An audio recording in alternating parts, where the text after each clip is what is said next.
selamat datang di channel Saham Cuan. Sebelum kita mulai, saya ingin mengingatkan bahwa video ini sepenuhnya untuk edukasi, bukan ajakan untuk membeli atau menjual saham tertentu. Semua keputusan investasi ada di tangan Anda sendiri. Saya harap video ini bisa memperkaya wawasan teman-teman tentang analisa fundamental perusahaan, khususnya PT Harta Dinata Abadi Tbk, salah satu pemain besar dalam industri perhiasan emas di Indonesia. Yuk, langsung kita mulai. Profil perusahaan. PT Harta Dinata Abadi Tbk dengan kode saham HRTA berdiri pada tahun 2004. Perusahaan ini bergerak di bidang manufaktur dan perdagangan perhiasan emas. HRTA merupakan salah satu pemain utama dalam industri perhiasan emas di Indonesia, dengan model bisnis yang terintegrasi mulai dari produksi di pabrik, penjualan grosir hingga retail. Hingga saat ini HRTA memiliki 4 pabrik yang memproduksi berbagai perhiasan emas dengan standar kualitas tinggi. Untuk memperkuat distribusi, HRTA memiliki jaringan retail dengan 3 merek utama. Yang pertama, Aurum Collection Center atau ACC, fokus pada segmen premium. Yang kedua, Claudia Perfect Jewelry, target pasar menengah ke atas. Yang ketiga, Celine Jewelry, target pasar yang lebih luas. Selain itu, HRTA juga memiliki jaringan grosir, toko emas, serta waralaba yang tersebar di berbagai daerah.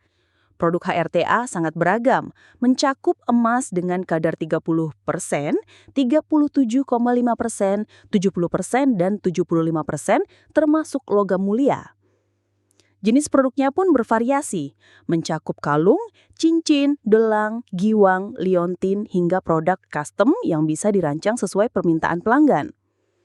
Ciri khas produk HRTA adalah logo mahkota dengan huruf HA di tengahnya, yang menandakan produk asli dari perusahaan ini. Struktur grup dan anak perusahaan. HRTA memiliki beberapa anak perusahaan yang memperkuat bisnis utamanya.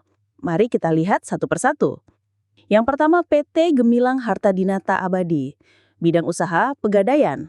Lokasi Bandung, tahun komersial 2020, total aset 548,1 miliar rupiah, kepemilikan 99%. Yang kedua, PT Emas Murni Abadi, bidang usaha manufaktur, lokasi Bandung, tahun komersial 2023, total aset 34,2 miliar rupiah, kepemilikan 99%. Yang ketiga, PT Emas Karya Abadi, bidang usaha, perdagangan, dan jasa. Lokasi Bandung, tahun komersial 2019, total aset 16,8 miliar rupiah, kepemilikan 99%.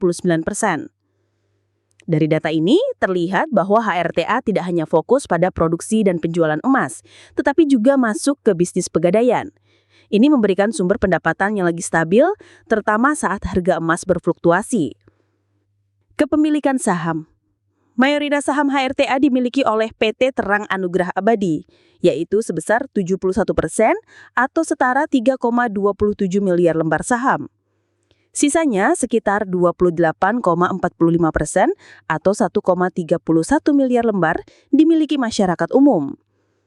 Untuk manajemen, Fendi Wijaya 0,38%, Sandra Sunanto 0,07%, Ong Deni 0,05%, Cuncun Mulyawan 0,05%. Artinya perusahaan ini terkendali oleh pemegang saham utama, namun masih cukup likuid di pasar. Laporan keuangan, income statement. Sekarang kita masuk ke kinerja keuangan HRTA. Mari kita lihat data trailing 12 months atau TTM.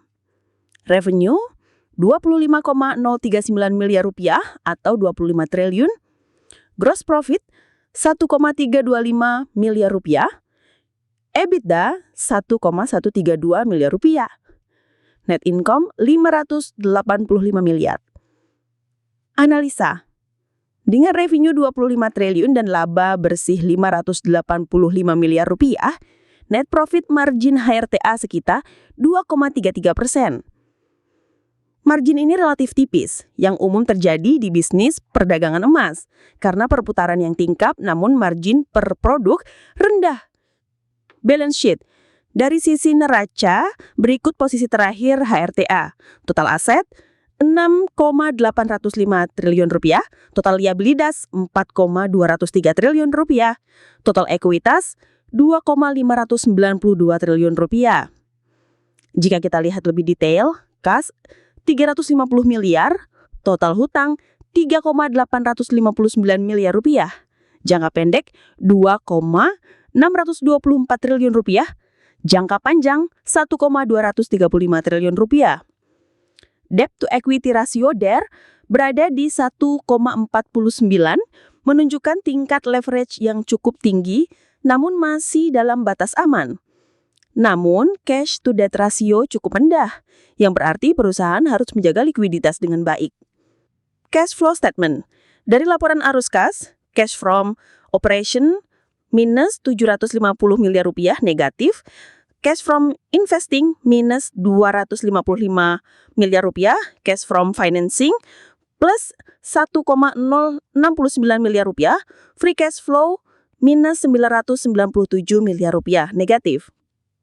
Artinya HRTA saat ini mengandalkan pendanaan eksternal seperti pinjaman atau modal untuk membiayai aktivitas operasional dan ekspansi.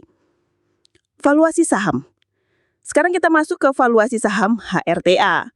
Current PE ratio atau TTM 6,77, lebih rendah dari median IHSG yang 8,94, artinya relatif undervalued. Price to sales 0,16, sangat rendah, ini menarik. Price to book value 1,53, sedikit di atas nilai buku.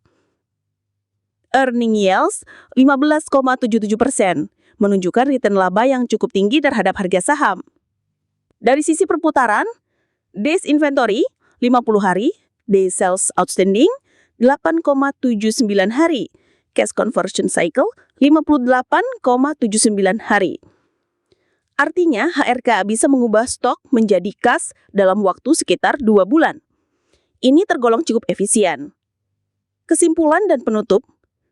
Secara keseluruhan, PT Harta Dinata Abadi Tbk adalah perusahaan yang memiliki posisi kuat di industri perhiasan emas Indonesia dengan model bisnis yang terintegrasi dari produksi hingga retail. HRTA memiliki pondasi bisnis yang solid. Dari segi valuasi, saham HRTA terlihat cukup murah dengan PE yang rendah dan PBV sekitar 1,5 kali. Namun, kita juga harus memperhatikan risiko, terutama arus kas yang negatif dan hutang yang cukup tinggi. Bagi investor jangka panjang, HRTA bisa menjadi kandidat menarik, khususnya jika manajemen mampu memperbaiki arus kas dan mengelola hutang dengan baik. Terima kasih sudah menonton video ini.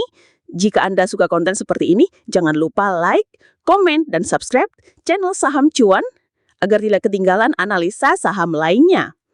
Sampai jumpa di video berikutnya.